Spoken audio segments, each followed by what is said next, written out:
संवाद लाइव। इस वीडियो को लाइक करें, हमारे चैनल को सब्सक्राइब कर बेल आइकन जरूर प्रेस करें हमारी न्यू वीडियो सबसे पहले देखने के लिए। अच्छा सुनो, सब्सक्राइब करते वक्त ना घंटी बजा देना ताकि जब मैं ऑनलाइन आऊं तो तुम्हारे फोन की भी घंटी बजे।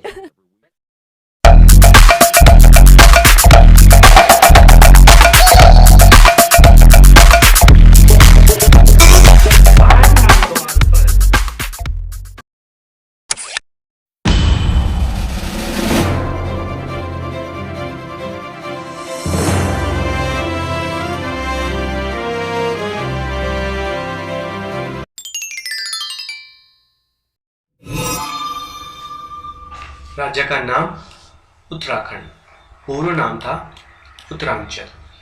राज्य गठन हेतु विधेयक लोकसभा से पारित 1 अगस्त 2000 को पारित हो गया। राज्य गठन हेतु विधेयक राज्यसभा से पारित 10 अगस्त सन 2000 को। उत्तरांचल राज्य विधेयक तत्कालीन राष्ट्रपति KR नारायण द्वारा स्वीकृति प्रदान की गई 28 अगस्त सन 2000 को। राज्य गठन की तिथि है 9 नवंबर 2000। भारतीय गणतंत्र का उत्तराखंड 27वां राज्य है। राज्य की भौगोलिक स्थिति देखें तो 28 डिग्री 43 मिनट उत्तरी अक्षांश से 31 डिग्री 27 मिनट उत्तरी अक्षांश एवं 77 डिग्री 34 मिनट पूर्वी देशांतर से 81 डिग्री 2 मिनट पूर्वी देशांतर के मध्य स्थित है। राज्य का क्षेत्रफल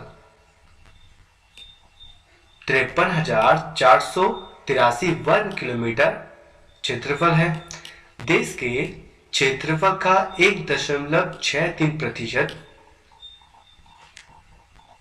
राज्य का क्षेत्रफल है। राज्य के कुल क्षेत्रफल में पर्वतीय भाग देखें तो 46,035 वर्ग किलोमीटर पर्वतीय भाग है। प्रतिशत में देखें तो 86.07% यहाँ का क्षेत्रफल है, पर्वतीय क्षेत्रफल है। राज्य के कुल मैदानी भाग देखें या मैदानी क्षेत्रफल देखें तो 7,448 वर्ग किलोमीटर मैदानी क्षेत्रफल है। प्रतिशत में 13.93% क्षेत्रफल मैदानी भाग है।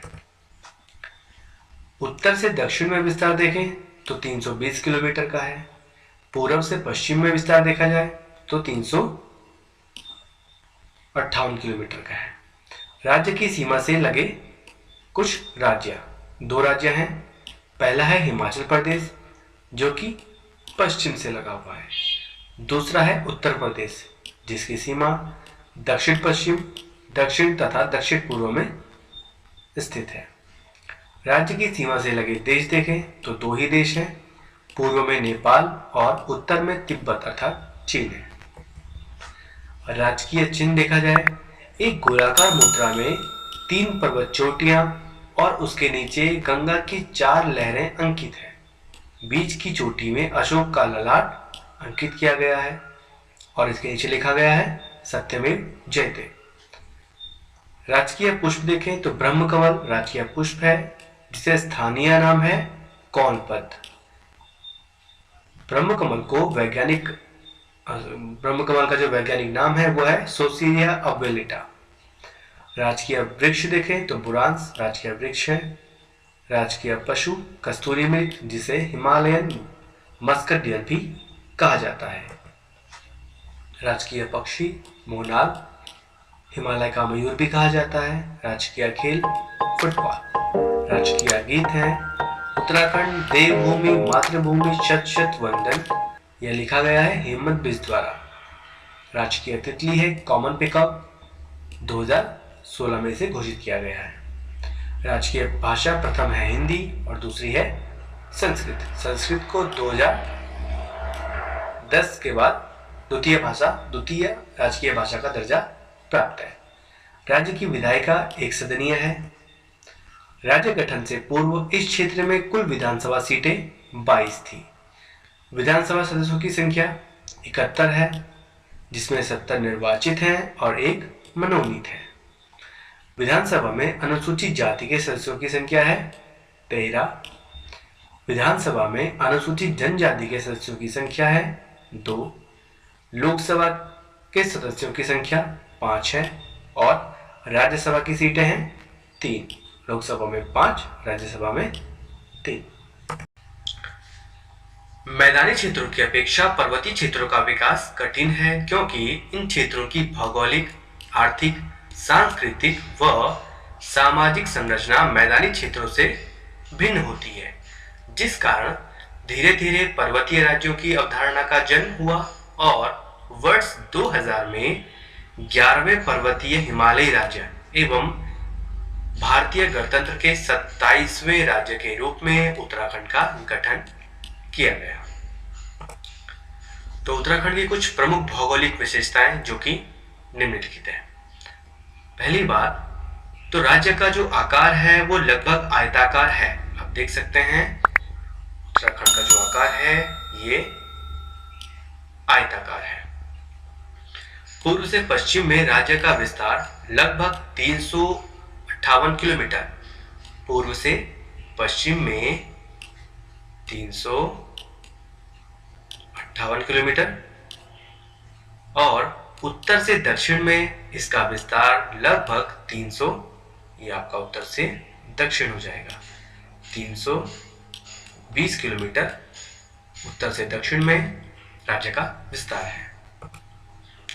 उत्तराखंड राज्य का कुल क्षेत्रफल लगभग 53,483 वर्ग किलोमीटर का है। क्षेत्रफल का यह भारत के क्षेत्रफल का लगभग 1.69% हिस्सा है। चमोली जिला क्षेत्रफल की दृष्टि से राज्य का सबसे बड़ा जिला है। कहां पर है? यहां पर, ये आप देख सकते हैं। चमोली जिला क्षेत्रफल की दृष्टि से राज्य का सबसे बड़ा जिला है। कुछ पेपर्स में इसका जो राइट आंसर है वो उत्तरकाशी भी दिखाया जाता है, लेकिन हमारे संज्ञान में चमोली है तो हम चमोली को ही राइट कहेंगे। तथा सबसे छोटा जिला है चंपावत, ये आपको यहां दिखेगा, ये देखिए चंपावत क्षेत्रफल की दृष्टि से उत्तराखंड का सबसे छोटा जिला है। राज्य की राजनीतिक सीमा पूर्व से नेपाल, अब देखिए ये पूर्व का हिस्सा है, यहां से नेपाल की सीमा लगती है। उत्तर में तिब्बत अर्थात चीन, ये देखिए आप उत्तर में तिब्बत चीन की सीमा स्पर्श करती है। उत्तर पश्चिम में हिमाचल प्रदेश, ये आप देखिए उत्तर पश्चिम में ये हिमाचल प्रदेश की सीमा स्पर्श होती है।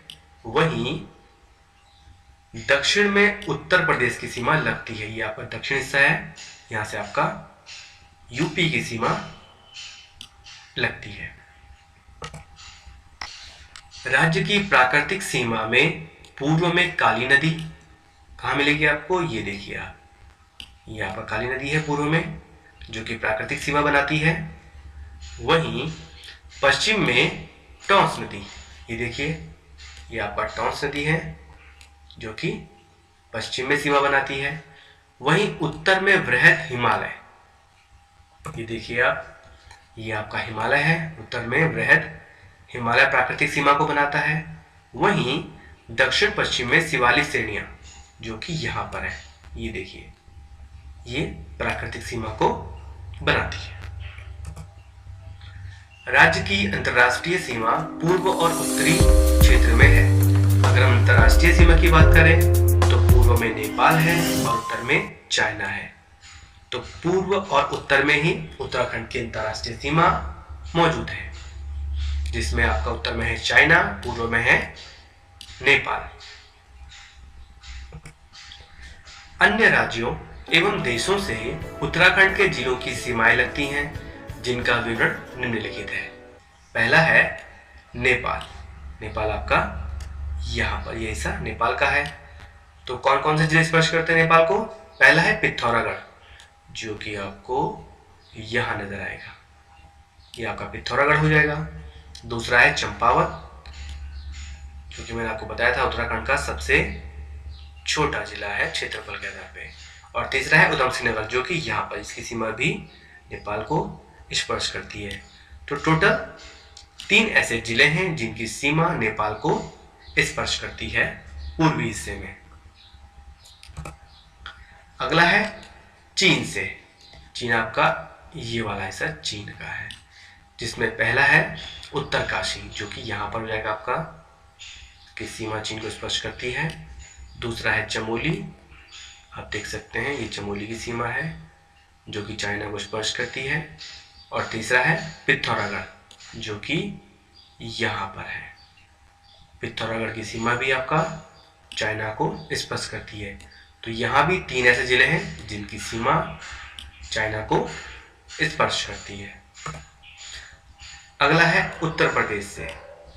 ये आपका यूपी का हिस्सा है, यहाँ देखिए आप। तो इसमें पहला हो जाएगा आपका उधम सिंह नगर जो कि यहाँ पर है, इसकी सीमा यूपी को स्पर्श करती है। दूसरा नैनीताल, यहाँ पर देखिए ये स्पर्श करती है, तो नैनीताल भी आ जाएगा जो कि यूपी की सीमा को स्पर्श करता है। अगला है पौड़ी जो कि यहाँ पर है, पौड़ी की सीमा भी यूपी को स्पर्श होती है। अगला है हरिद्वार जो कि यहाँ पर है। और इसके बाद है देहरादून जिसकी सीमा उत्तर प्रदेश को स्पर्श करती है। तो कुल मिलाकर ये कितने जिले हो गए? 1, 2, 3, 4 और 5।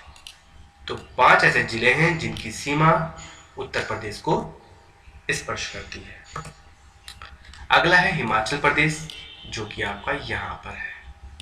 हिमाचल प्रदेश को दो जिलों की सीमा स्पर्श करती है। पहला है आपका उत्तरकाशी जो कि यहाँ से है, ये देखिए आप, और दूसरा है देहरादून। तो 2 जिलों की सीमा हिमाचल प्रदेश को भी स्पर्श करती है। राज्य के पौड़ी जिले की सीमा राज्य के सर्वाधिक जिलों 7 जिलों को स्पर्श करती है। पौड़ी कहां पर है? मैप में देखें आप तो पौड़ी ये है। अब कहा जा रहा है कि पौड़ी जो है ये इसको 7 जिलों की सीमा स्पर्श करती है। तो देख लेते हैं। पहले आपका हरिद्वार जो कि यहां पर है। दूसरा देहरादून जो कि यहां पर है। तीसरा टिहरी जो कि यहां पर है। चौथा रुद्रप्रयाग जो कि यहां पर है। पांचवा चमोली जो कि यहां पर है। छठा अल्मोड़ा यहां पर है। और 7वां नैनीताल। तो कुल मिलाकर 7 जिलों की सीमा जो कि सर्वाधिक है पौड़ी जिले को स्पर्श करती है। राज्य के 4 जिले जिनमें टिहरी, रुद्रप्रयाग, बागेश्वर व अल्मोड़ा है, ये पूर्णतः आंतरिक जिले हैं, अर्थात ऐसे जिले जिनकी सीमा किसी अन्य राज्य या देश का स्पर्श नहीं करती है। तो कहां पर है 4 जिले? पहले आप देखिए रुद्रप्रयाग, आप देख सकते हैं इसकी सीमा को कोई भी बाहरी राज्य अथवा अंतर्राष्ट्रीय सीमा बिल्कुल स्पर्श नहीं करती है।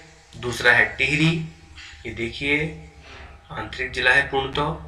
तीसरा है बागेश्वर, आप यहाँ देख सकते हैं। और चौथा है अल्मोड़ा, ये आप यहाँ देख सकते हैं।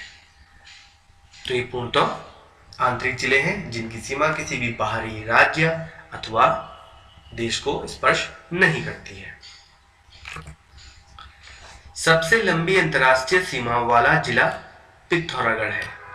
तो आप देख लीजिए पिथौरागढ़ आपका यहाँ पर है। तो पिथौरागढ़ को 2 देशों की सीमा स्पर्श करती है, एक है आपका चाइना, एक है आपका नेपाल। तो सर्वाधिक अंतर्राष्ट्रीय सीमा पिथौरागढ़ की ही लगती है। यह जिला नेपाल व चीन दोनों से सर्वाधिक लंबी सीमा बनाता है, आप यहाँ पर देख सकते हैं। सबसे पहले हम देख लेते हैं देश के संदर्भ में। तो भारत में पहली जनगणना सन 1872 में लॉर्ड मेयो के समय में हुई थी। जनगणना की विधिवत शुरुआत 1881 में लॉर्ड रिपन के काल से शुरू हुई। 2011 की जनगणना के अनुसार भारत की कुल जनसंख्या 1,21,05,69,573 है। 1881 से प्रत्येक 10 वर्ष पर नियमित जनगणना होती है, अर्थात जो जनगणना है वो हर 10 वर्ष बाद होती है। 2011 में हुई जनगणना देश की 15वीं जनगणना है। अब देख लेते हैं जनगणना उत्तराखंड के संदर्भ में। उत्तराखंड में जनगणना के अंतिम आंकड़े 31 मई 2013 को देहरादून में जारी किए गए। उत्तराखंड की कुल जनसंख्या देश की कुल जनसंख्या का 0.83% है। जबकि क्षेत्रफल की दृष्टि से अगर देखा जाए तो उत्तराखंड देश के कुल क्षेत्रफल का 1.69% ही है। जनसंख्या की दृष्टि से उत्तराखंड का देश के राज्यों में 20वां स्थान है। दशकीय वृद्धि दर में उत्तराखंड का देश के राज्यों में 17वां स्थान है। 2001 से 2011 के दौरान राज्य में जनसंख्या वृद्धि दर 18.80% है। 2011 के अंतिम आंकड़ों के अनुसार उत्तराखंड की कुल जनसंख्या 1,86,292 है, जिसमें पुरुषों की संख्या है 51,37,773, जो प्रतिशत है वो है 50.93%। उसी प्रकार महिलाओं की संख्या है 49,48,519 और प्रतिशत में अगर देखा जाए तो 49.93% महिलाओं की जनसंख्या है। उत्तराखंड में सर्वाधिक जनसंख्या वाला जिला है हरिद्वार, जिसकी जनसंख्या है 18,90,422। सर्वाधिक जनसंख्या वाले जिले घटते क्रम में अगर हम देखें तो पहला आ जाएगा आपका हरिद्वार, दूसरा देहरादून, तीसरा उधम सिंह नगर, चौथा नैनीताल और पांचवा पौड़ी गढ़वाल। ये जनसंख्या के आधार पर घटते क्रम में जिले हैं। सबसे कम जनसंख्या वाले जिले बढ़ते क्रम में अगर हम देखें तो पहला हो जाएगा रुद्रप्रयाग, दूसरा चंपावत, तीसरा बागेश्वर, चौथा उत्तरकाशी और पांचवा है चमोली। बात कर लेते हैं जनसंख्या घनत्व की। तो 1 वर्ग किलोमीटर क्षेत्र में निवास करने वाले व्यक्तियों की औसत जनसंख्या को ही जनघनत्व कहा जाता है। 2001 में उत्तराखंड का जनसंख्या घनत्व 159 था। वहीं 2011 में उत्तराखंड का जनघनत्व 189 हो गया है। जनघनत्व के आधार पर उत्तराखंड देश में 25वें स्थान पर है। बात कर लेते हैं लिंगानुपात की। तो प्रति 1000 पुरुषों पर स्त्रियों की संख्या को लिंगानुपात कहा जाता है। 2001 में उत्तराखंड का लिंगानुपात 962 था। वहीं 2011 में उत्तराखंड का जो लिंगानुपात है वो बढ़कर 963 अर्थात 1 की वृद्धि हुई है, 963 हो गया है।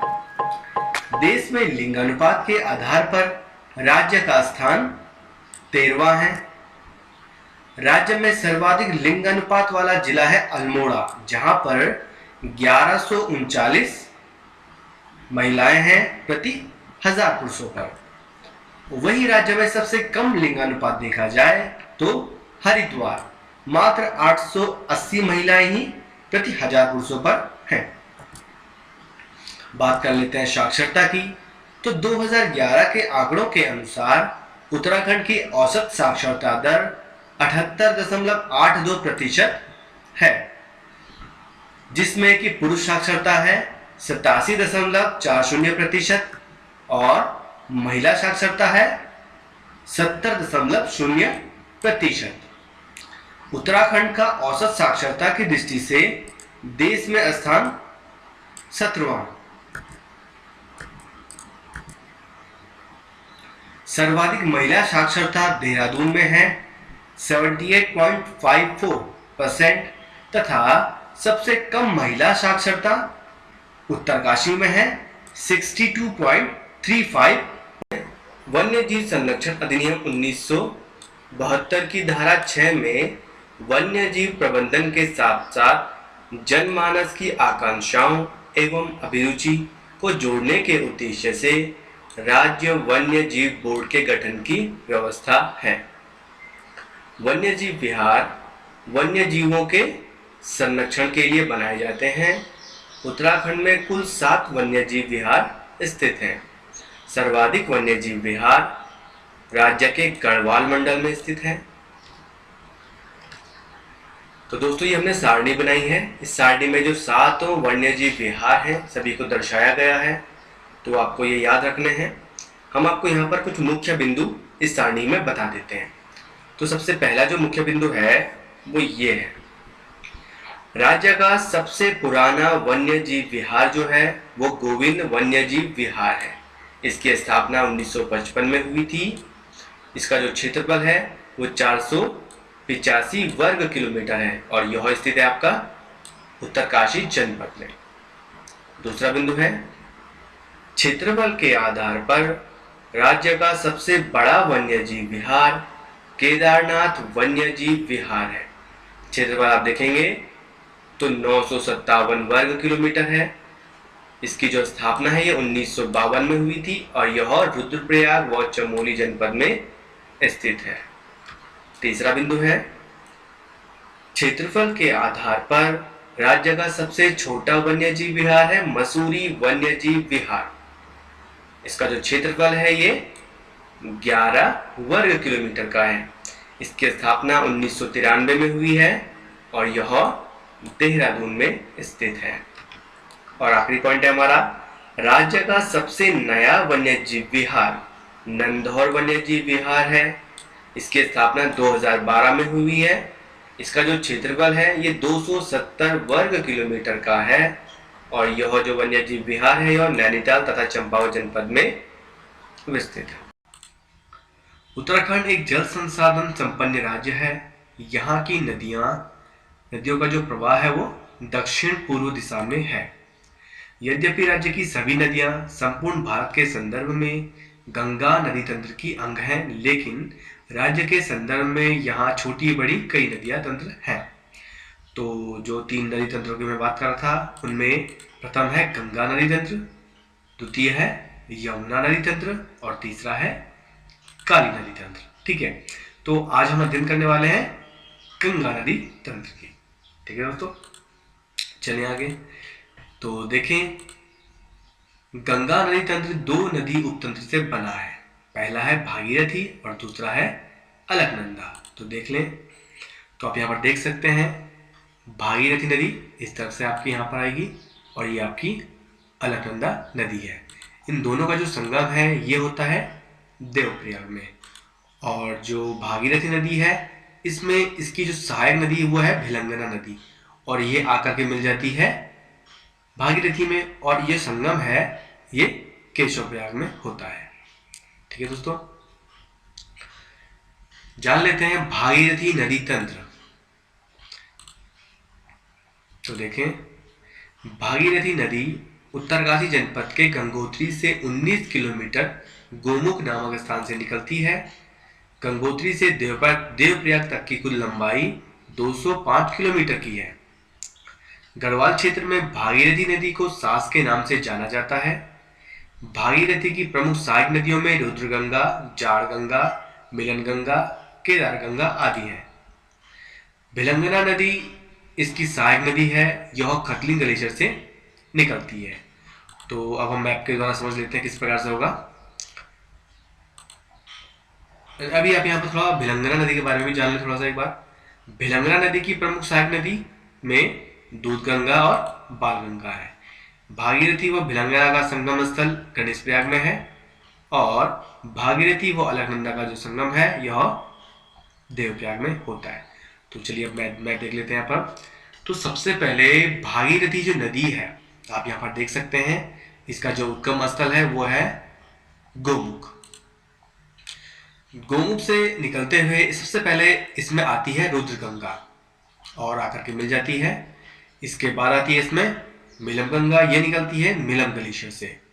ये मिलम ग्लेशियर है आपका, यहाँ से निकलती है मिलम गंगा और ये आगे मिल जाती है भागीरथी नदी में। अगली नदी जो है वो आती है जाड़ गंगा। ये आती है भांगला दर्रा से निकलकर और मिल जाती है भागीरथी में।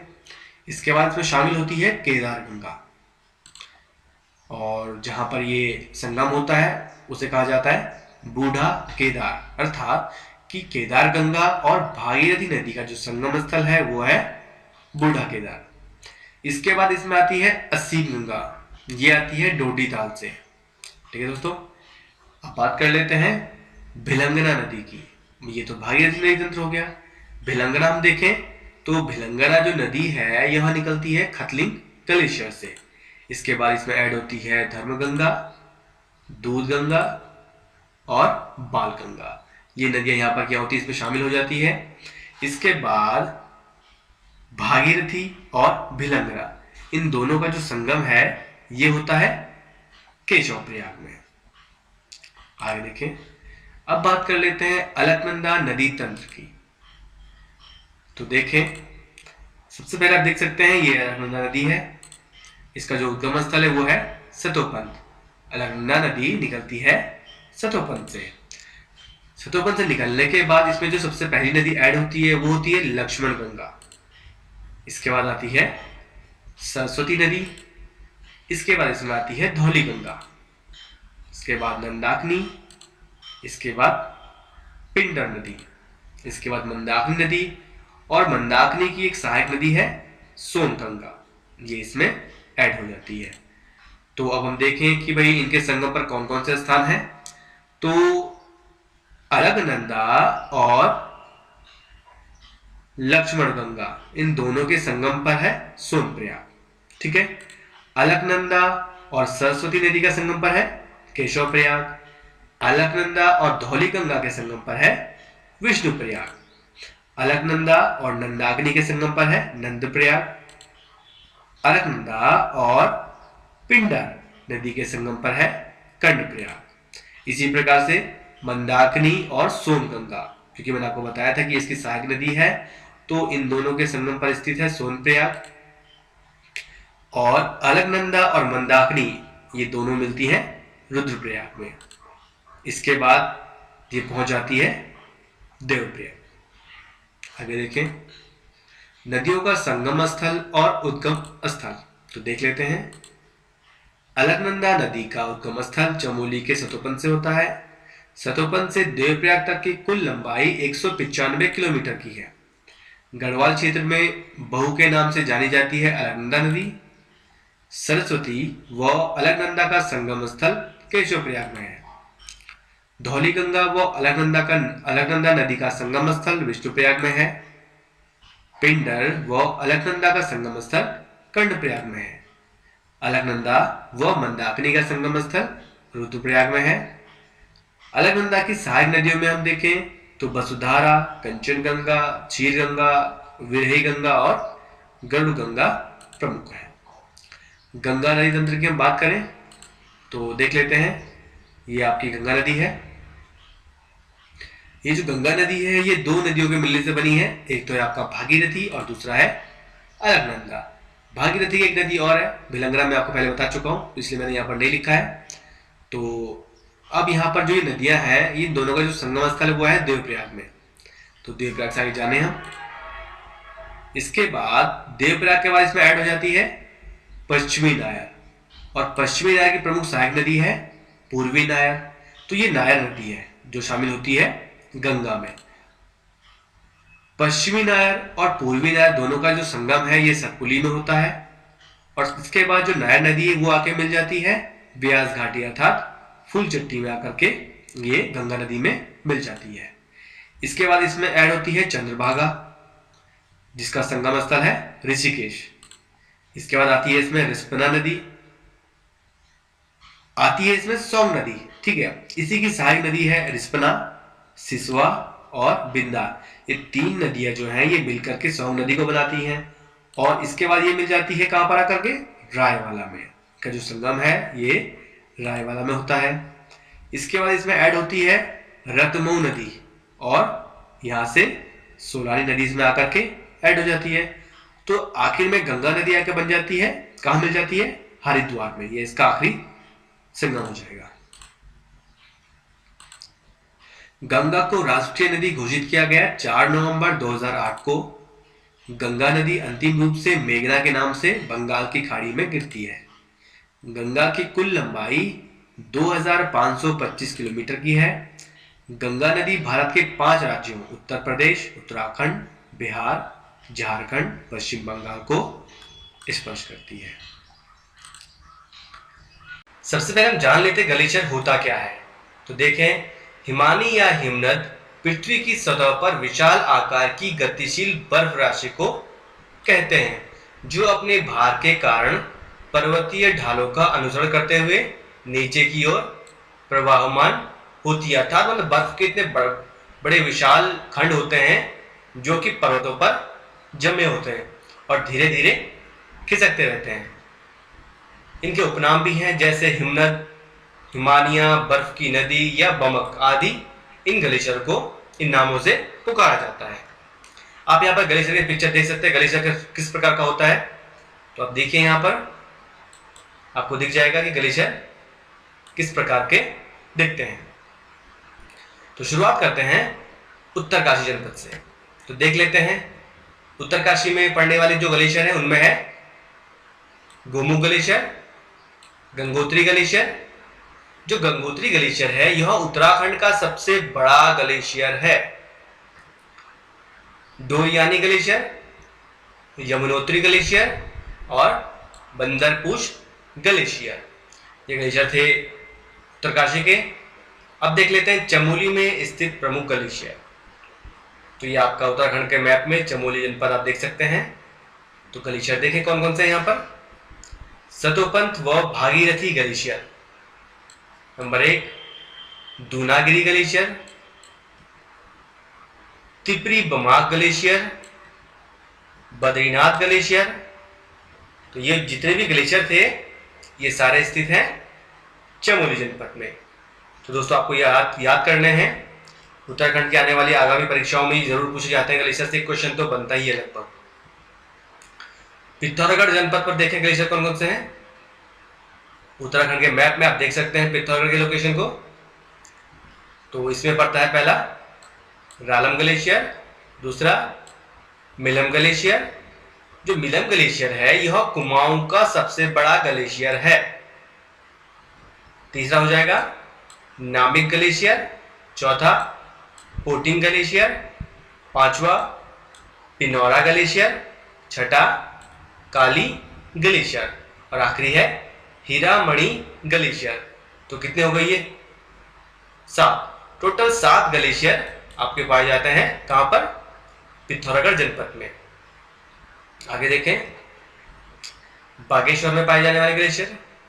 तो आप देख सकते हैं पिंडारी ग्लेशियर। पिंडारी ग्लेशियर से दोस्तों पिंडारी नदी निकलती है जिसका जो संगम है यह कर्णप्रयाग में होता है। अलकनंदा और पिंडारी का संगम होता है कर्णप्रयाग में। तो वह नदी पिंडारी से निकलती है। तो बागेश्वर में स्थित है पिंडारी ग्लेशियर। सुंदरडूंगी ग्लेशियर यह भी बागेश्वर में ही स्थित है।